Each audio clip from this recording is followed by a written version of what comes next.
তারা চলে গেছে, আমরাও চলে যাব। প্রশ্ন হলো তাহলে আমরা দুনিয়াত পাঠাইলো কেন? আবার দুনিয়াত পাঠাইছে আবার আমরা আবার নিয়েও যাইব, তুই কিছু সময়ের জন্য দুনিয়াত আমরা পাঠাইলো কেন? এটা একটা প্রশ্ন আসে। এই প্রশ্নের জবাব হলো চিরস্থায়ী জান্নাত আল্লাহ আমাদেরকে দিবে। প্রত্যেকটা মানুষের জন্য আল্লাহ একটা কইরা জান্নাত বানাইছে, তাহলে চিরস্থায়ী জান্নাত দিবে, এটা আল্লাহর ওয়াদা। এত বিশাল রাজত্ব পাবো এমনি ভাইলইব? এই জন্য আল্লাহ আমি জান্নাত সবাইরই দিব, কিন্তু এই জান্নাত পাওয়ার জন্য জানমাল কুরবানি দিতে হবে। এই জন্য আল্লাহ আমাদেরকে ছোট্ট একটা পরীক্ষা দেওয়ার জন্য দুনিয়া নামক স্থানে পাঠাইছে। এটা মূলই গোটা পৃথিবীটা হলো একটা পরীক্ষার হল।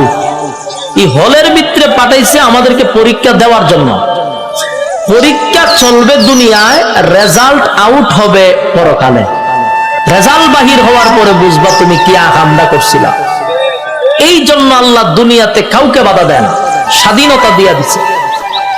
আর আমরা মনে করি যে আমরা তাহাজ্জুদ যে ব্যক্তি পড়ে এর তো কোনো সমস্যা নাই, আমি আহাম কোয়াম করি আমারও তো সমস্যা নাই, আমি আল্লাহর দেওয়া নিয়ামত খাইতেছি, হেও আল্লাহর দেওয়া নিয়ামত খাইতেছে, সেও মিষ্টি পানি খাইতেছে, আমিও মিষ্টি পানি খাইতেছি, সে যেভাবে নিয়ামত পাইতেছে আমিও সেইভাবে নিয়ামত পাইতেছি, অসুবিধা কই?